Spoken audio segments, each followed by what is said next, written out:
Bonjour à toutes et à tous, bienvenue sur notre chaîne. Je m'appelle Eva, je suis chargée de communication chez ADBI. J'ai le plaisir de vous retrouver aujourd'hui pour une nouvelle vidéo sur la data. ADBI en 3 termes, pure player de la data, ADN technique, appétence pour le partage de connaissances. Je vous laisse avec notre expert. Bonjour à toutes et à tous. Dans le cadre de la sensibilisation et développement sous Talent Studio Data Intégration, ADBI vous propose de courtes vidéos pour vous aider à appréhender cette solution. N'hésitez pas à revenir vers nous pour toute question. Je vous remercie. Bonjour. Exercice suivant. Éclatons les données magasins dans différents fichiers. Commençons d'abord par les magasins qui commencent par A. Créons tout d'abord un nouveau job. 06 filtre multiple.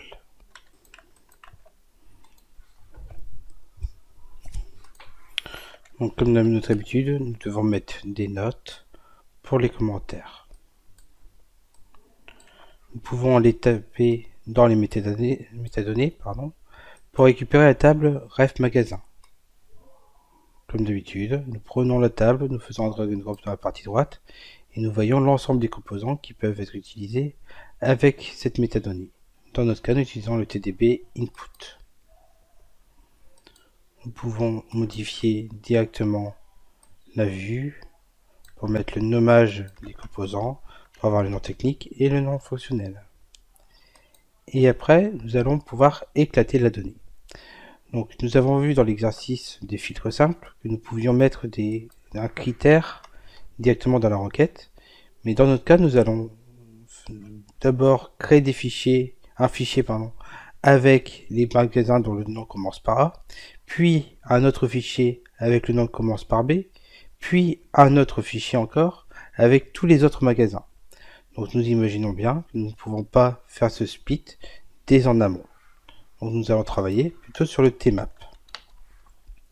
Nous mettons le tmap, tfile output delimited, donc out A, et n'oublions pas de mettre le paramètre avancé, de retourner une erreur suffisait déjà. Cette option, il faut la décocher. Nous pouvons inclure en tête si nous en avons envie. Et on va modifier le nom pour savoir que nous avons les out1.csv. Et de manière immédiate, nous allons faire le fichier avec les outB.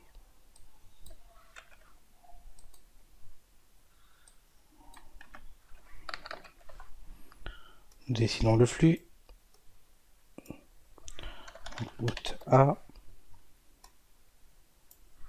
out B.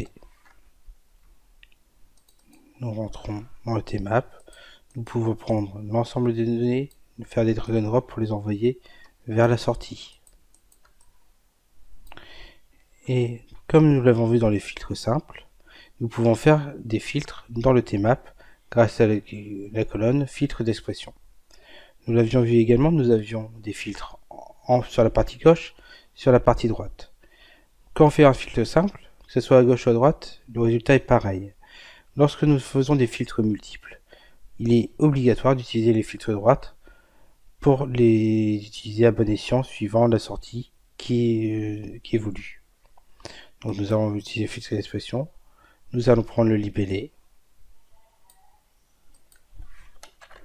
Start with A. Et nous allons faire la même chose pour le start with B.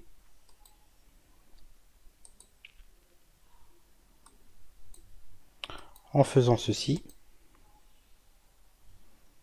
nous allons pouvoir éclater les données suivant un critère bien précis. Nous voyons qu'on lit 30 magasins, il y en a 3 qui commencent par A, 4 qui commencent par B. Suite de l'exercice, nous allons mettre tous ceux qui ne commencent pas par A et ne commencent pas par B dans une troisième sortie. Dessinons de nouveau le flux, out autre, et construisons la sortie en mapping auto directement. Une solution simple serait de dire, point d'exclamation pour dire que c'est non, non A et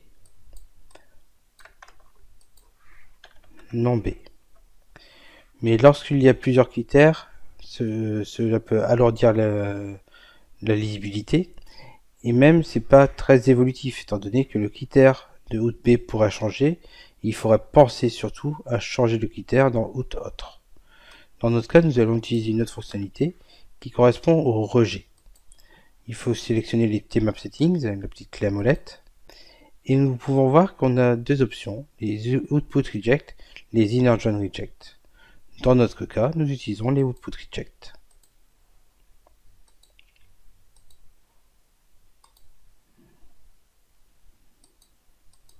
On modifie le fichier. Et si nous lançons notre flux, nous voyons qu'on lit 3A, 4B et bien 23 autres, ce qui fait bien un total de 30. Donc voilà comment faire des filtres multiples dans Talend. Simplement utiliser le tmap et utiliser l'option Output Reject qui permet de faire un else par rapport aux critères précédents. Il y a quand même une chose à voir en plus sur cet exercice qui revient souvent dans les anomalies qu'on pourrait réputer à Talend.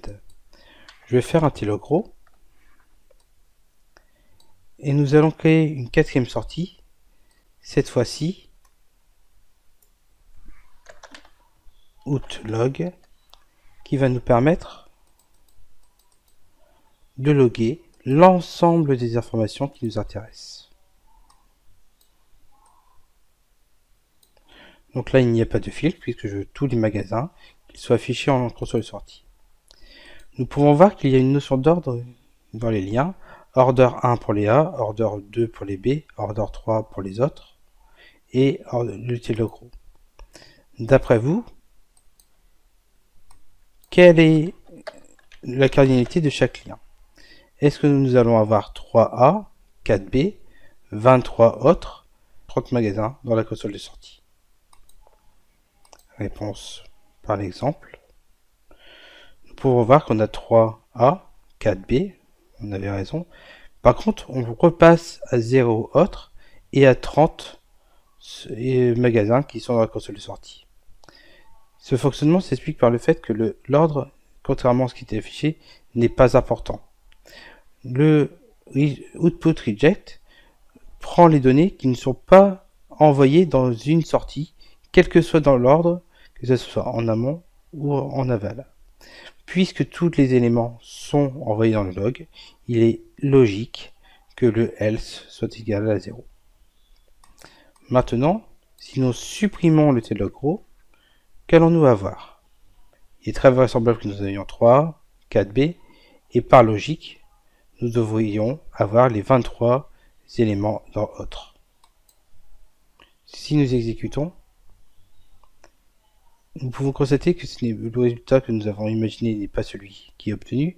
Nous avions les 3, les 4B, mais par contre nous avons toujours le 0 autre. Alors qu'aucun lien n'apparaît pour consommer la data. Ce fonctionnement vient du fait que le lien ne soit pas consommé ne veut pas dire qu'il n'existe pas. Si nous sélectionnons Tmap, clic droit et Arrow, nous pouvons voir qu'on a toujours le outlog qui apparaît. Si nous rentrons dans le tmap, pareil, nous pouvons voir que le outlog est toujours dans la configuration du tmap. De ce fait, toutes les données sont quand même encore envoyées dans le lien outlog et le output reject ne traite plus aucune donnée parmi celles qui ont été envoyées. Pour revenir dans l'état antérieur, il est donc nécessaire de choisir le outlog et de le supprimer. En ce faisant, et en relançant le job, nous allons bien voir le résultat escompté. Merci. Et voici ce qui conclut notre vidéo. Merci à toutes et à tous pour votre écoute. Si elle vous a plu, n'hésitez pas à partager et à liker. Vous pouvez aussi vous abonner à notre chaîne YouTube et visionner toutes les vidéos précédentes. Nous restons à votre écoute et vous pouvez nous contacter via commercial@adbi.fr pour toute question commerciale, rh@adbi.fr pour nous rejoindre et contact@adbi.fr pour toute autre question. Restez connectés et à bientôt.